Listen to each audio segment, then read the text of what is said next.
My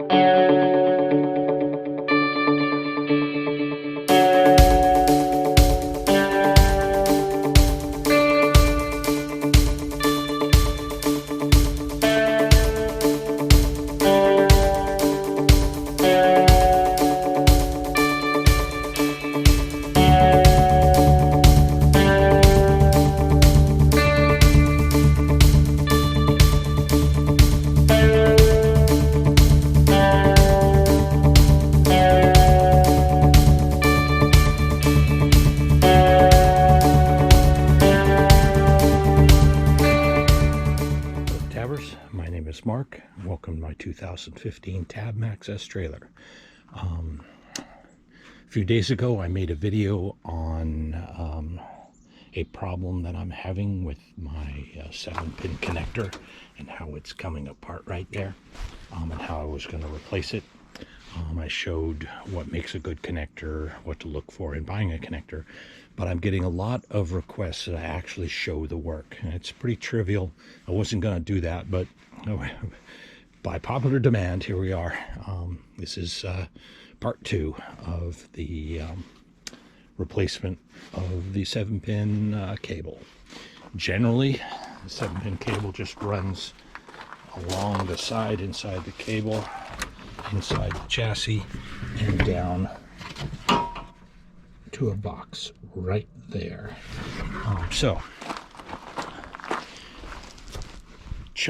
Put chocks on your tires, raise your tongue up, disconnect your battery, and disconnect street power. Jack it up like that, and you'll slide in under there. Let me show you the box we're talking about.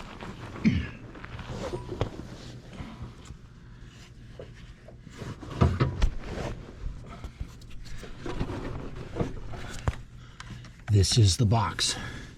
The cable from the front runs right there, right here, and runs into that box.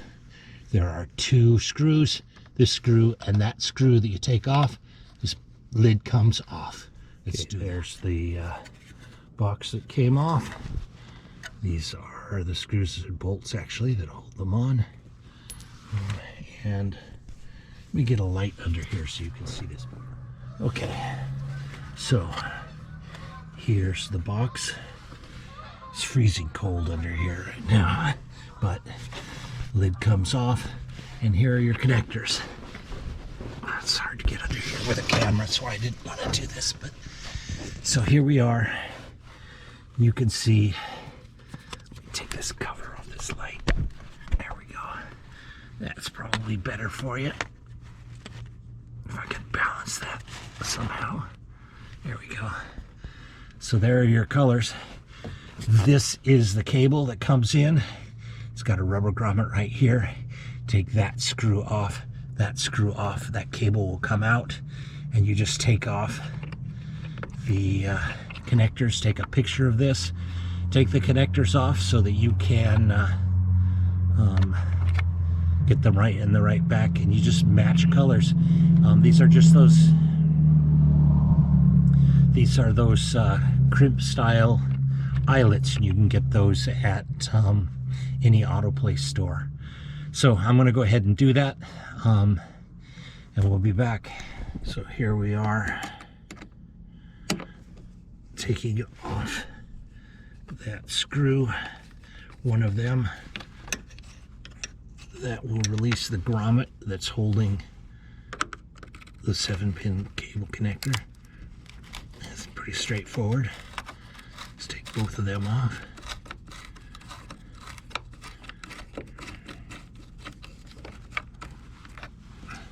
That's the keeper.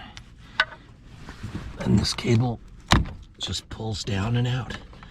It's just like that, guys. No big deal.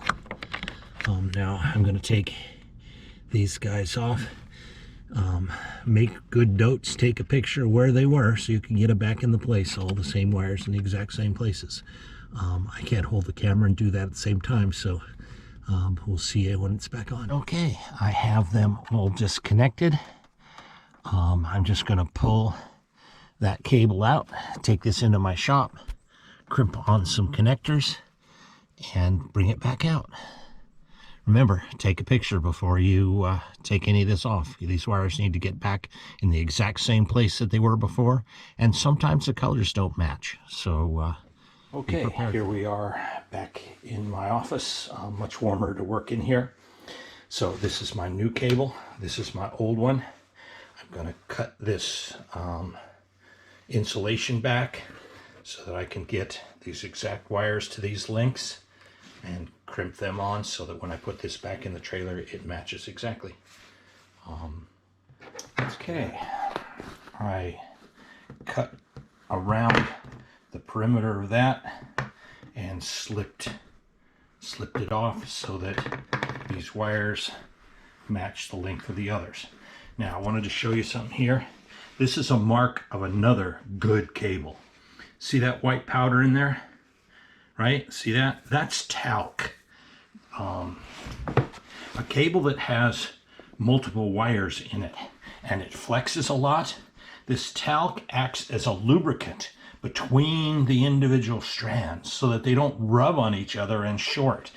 That's rare these days. You don't often find that at all anymore. Used to, when I was younger, everybody was making cables like this, but this company is still making a great cable. See how they've loaded the inside of that with talc so that these will be absolutely lubricated inside that as this thing flexes. It also makes it easier to pull this off. Great lubricant, but that's just it's a nice talc. I wanted to show you that. Not all cables are created equal. They used to be all great cables. Now it's hard to find one, but I'm really impressed with this, that these guys are still doing that. Back in a bit. So now I'm just going to match the lengths of each one of these cables with the original and crimp on. Don't use a pair of pliers, use a crimper for it, and crimp on the correct cables. They're all color coded by size. So you got some blue ones, you got some yellow ones, and you want to match. But that's my next step. So we'll cut these to length and crimp those on. Nice crimp. I like to do a double crimp. Okay. Anyway, I want to show you a couple other things. I don't know what your experience level is. I don't know how deep I need to dive down into this. But don't use a pair of cutters to strip the insulation off the ends of the individuals. This is a tool that's intended for it. You see how I've got different size cutter holes right here. So when I just slip off the amount of insulation I need. Don't take off too much insulation. And don't use these wire cutters, because each one of these, if you look in there, each one of these is made up of hundreds of little strands of copper. If you take one off, that wire will handle less current. If you take two off, right, if you nick them and they break, you just make this wire weaker and weaker and weaker. So use that kind of tool that's a wire stripper that's intended for this. Then select the right size connector. Don't strip off too much insulation off there when you put, this is so hard to do one-handed. When you slip this on, you don't want, you see how they've got just a little bit of copper wire showing through on the end of that, not a lot, and you see how the back end of this is completely within that. So I'm going to crimp that down. Now on your tool, you see how you've got different colored dots, right? Those correspond to the different colors of gauges of your crimpers. So this has been crimped on correctly. You see how the right crimper, how that makes a mark on there? That's how you can tell that a particular wire has been crimped with the right tool. If you look at what these guys are doing, they're just using pliers. Originally, not great. Use the right tool for the right job and you get a really good crimp. that's not going anywhere, and it's going to conduct electricity just fine. So now you just do that, cut these wires to the length that matches the original, put the same color connectors on, and we're good to go. I have all my new cables crimped with the appropriate colors, cut to the right length. Let's go ahead and take this new one out to the trailer and feed it in where the other one was. Tighten it down. Yeah, it's nice to have the sun out. It was freezing out here this morning. So it's just a matter of me feeding it back into the same place that the other one came out of. That's straightforward. Just take some time to do it. Okay, you can see I've routed the cable exactly like the other one was. I'll put the rubber grommet on there and then hook these cables, the ends, to the exact positions that the others came on. Screw the box on, just like that. Okay, look at that. We have all of them in the right places. We have them tightened down. Don't reef on them because you can break them. Just good and snug, not too tight. I also put the keepers back in place, and I'm ready to put the cover on. I want to show you a little trick that I've learned over my life about how to help make this a little more bulletproof. Let's go take a look at that.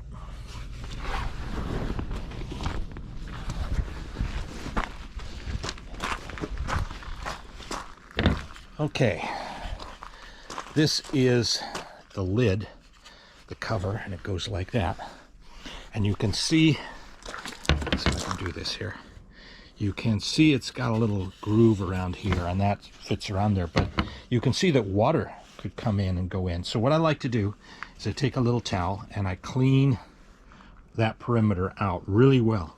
And then I run a little bead of caulk around that before I screw this back up in place, and that keeps the inside of this much drier. Just a little tip for you, because when it's like this, you could see the water could run down and find its way into that gap, overflow, and run in, and then it would be held in here. So put a little bead of caulk around there, help it keep it dry inside. That, gentlemen, is the end of our ladies and gentlemen, that's the end of our tour here. Here's my cable. It's the right length. If you remember, my other one, original, was spooled up in here. It was much longer than it needed to be. This one's just the right length. It works great for this trailer. Other thing, this is brand new. You need to test this. Now, I've got videos up, and I'll put a link in the description about how to test this without plugging it into your tow vehicle. I wouldn't plug this into my tow vehicle right now. I would reconnect my battery, and then I would run through the video that shows you how to test these connectors and test your lights without plugging it into your tow vehicle.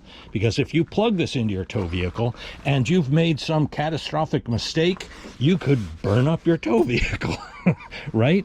So all I'm going to do is I'm going to put a little dielectric grease on this to protect these because they're brand new and we might as well keep them that way. I'm going to run a test using a multimeter. Follow the videos and you'll see exactly how to do that. And after all of that, after I'm convinced that I've got this right, then I'll bring my tow vehicle back here and test. I'll make sure that everything works right. So that's it, gentlemen and ladies. I think we're done. Freezing cold out here. I'm going to go ahead and wrap this video up, clean up my mess, do those last few things that we talked about, and head on inside where it's warmer. Thanks for watching. We'll see you next time. Drive safe.